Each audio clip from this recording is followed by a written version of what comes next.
So the next presentation of session three, since we've moved from first principles to security to execution, is about effectiveness.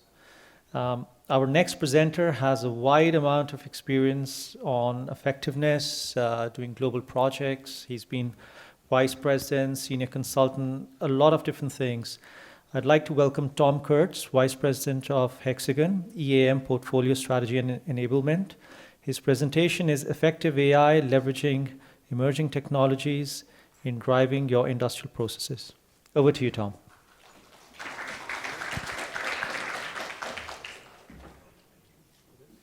All right. I want to thank everyone for joining. And as the fourth of four speakers, I'm going to start with a poll question to the audience. How many people, show of hands, think that the topic of AI will be included somehow in my presentation? Okay, you know what? You're all right. You are all correct. And I will let the record show, I did not see anyone even look down to their phones to check ChatGPT.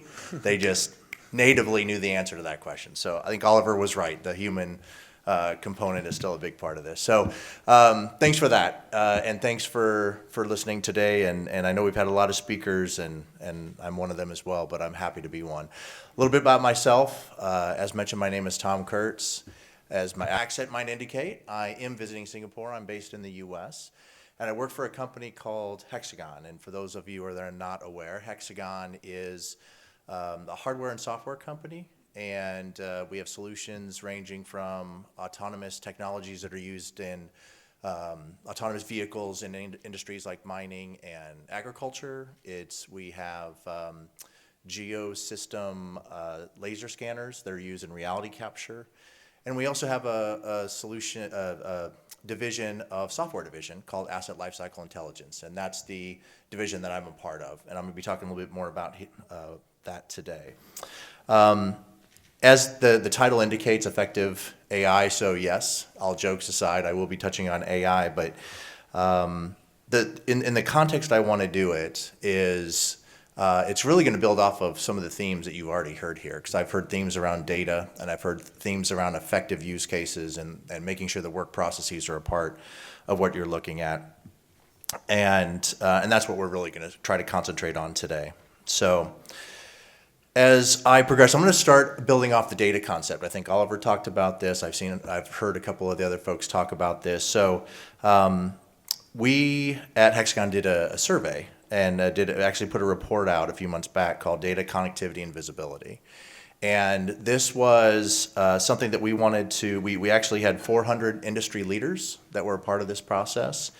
And we asked them a few questions like the challenges that they face, the digital tools they're using, and the values that they're realizing from that. So we heard back a few different things, and I want to touch on, I'm not going to go through everything on this slide, but one thing that you see a theme here with the 56, 57, 73%, you see themes in there like their transformation efforts haven't returned the expected value, or they're having issues with the tools, the visualizing the data, lack of connectivity to each other, or poor data integration. So you see a lot of themes in there around the data. And that's where I wanted to start from an industry trend standpoint. So we'll talk about AI. We've been talking about AI all day, but to keep with the theme that I've heard from a few different presenters today, data, underlying data, the value of that data is a big part of what we're trying to do with the whole concept of AI and software solutions in general. So as I continue on,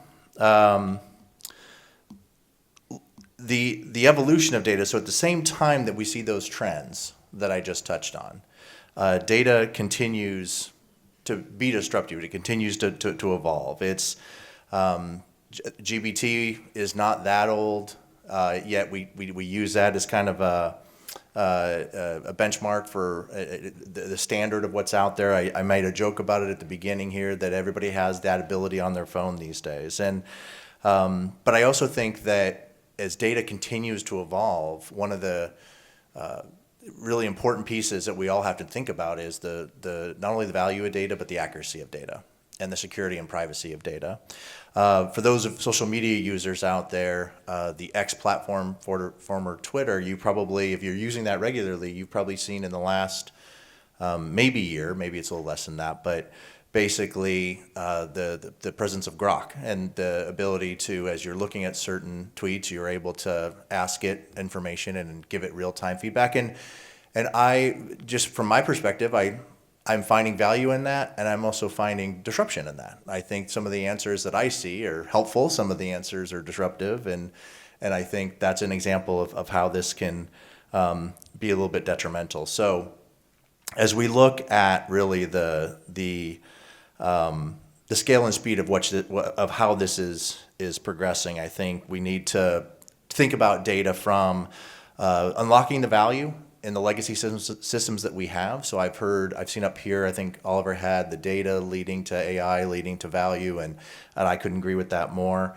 Connecting data across silos. So this is something that we're talking a little bit more, something that we try to do within a Hexagon perspective with a lot of the business applications that we help companies manage. And other things too in terms of amplifying expertise across the teams, accelerating decisions, and so forth. So these are all important areas of the business. And to continue to have a little bit of fun, I want to show another example of how, again, AI can be correct, but it can also be not 100% correct. So on the screen right now, I have a colleague. He's actually based here in Singapore. His name's Andy. He couldn't be with us today.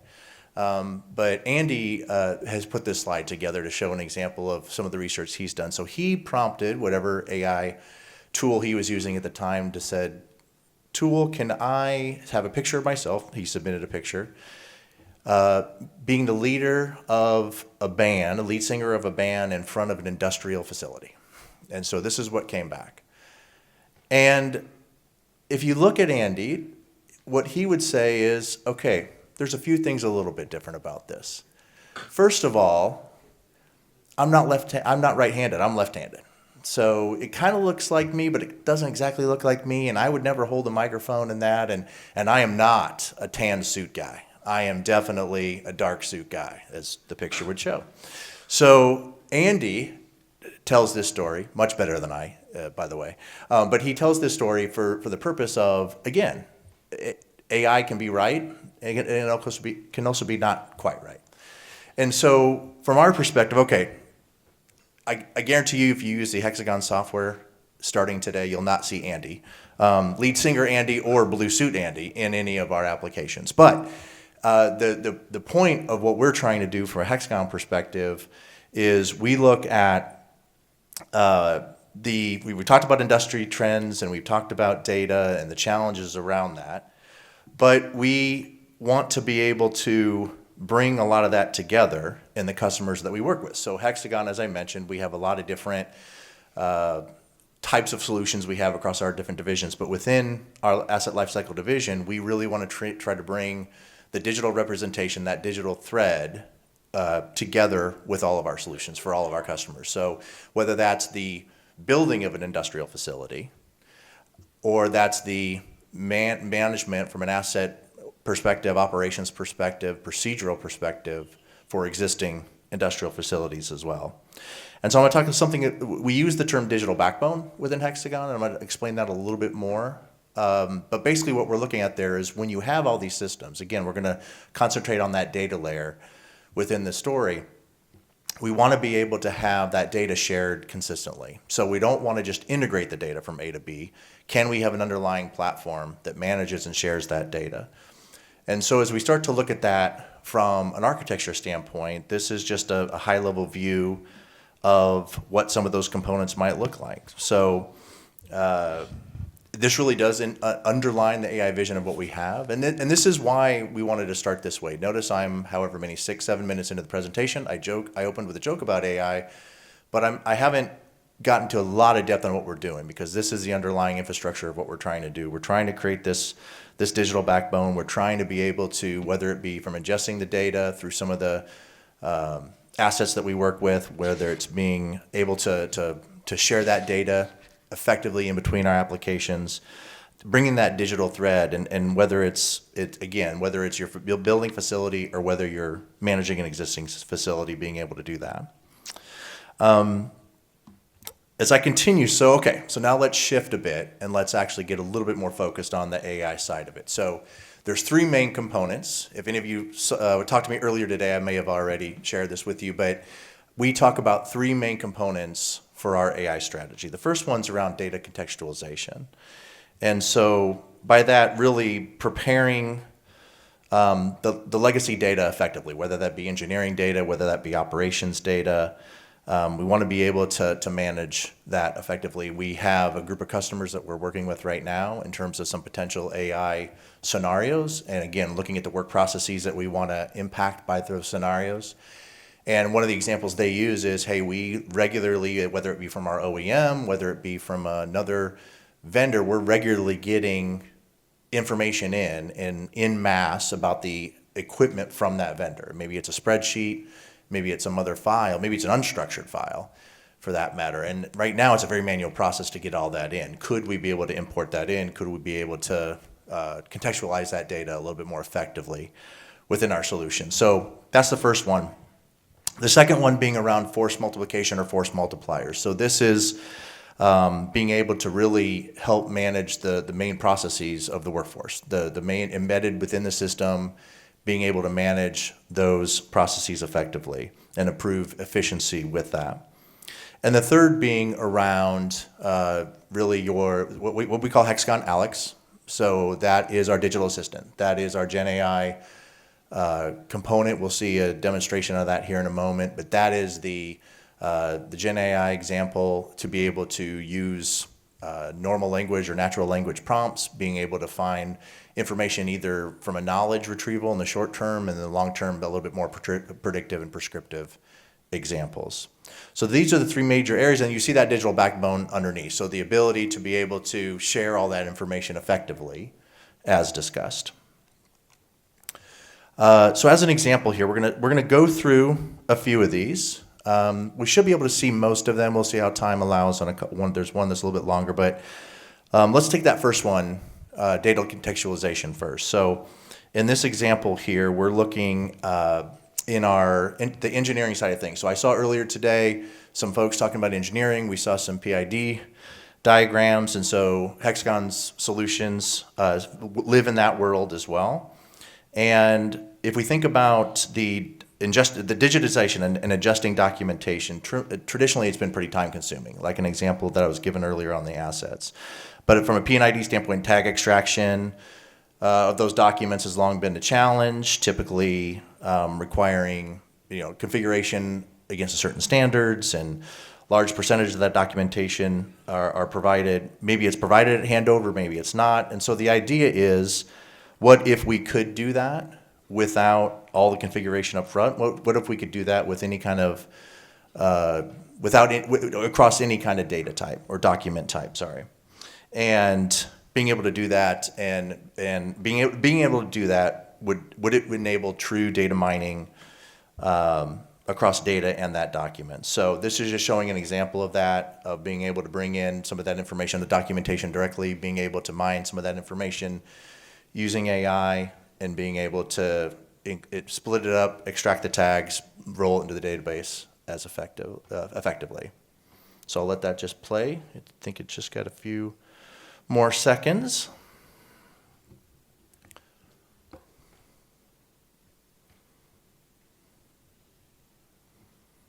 And you get the idea there. So that's one example, and that would be an example of, again, data contextualization. So we have others. In the interest of time, I didn't want to put all those in there. Some of these are in the system today. Some of these are what our design R&D teams are working on right now.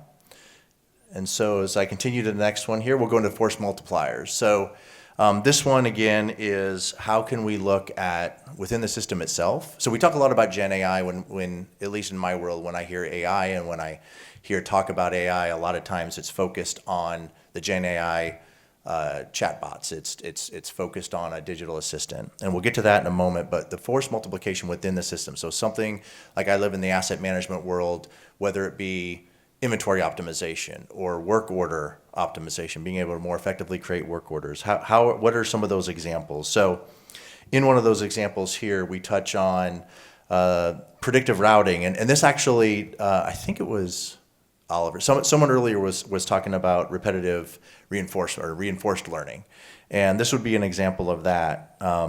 Predictive routing is really so we have a product called Smart 3D. We use that in a lot of the construction of a lot of our industrial facilities.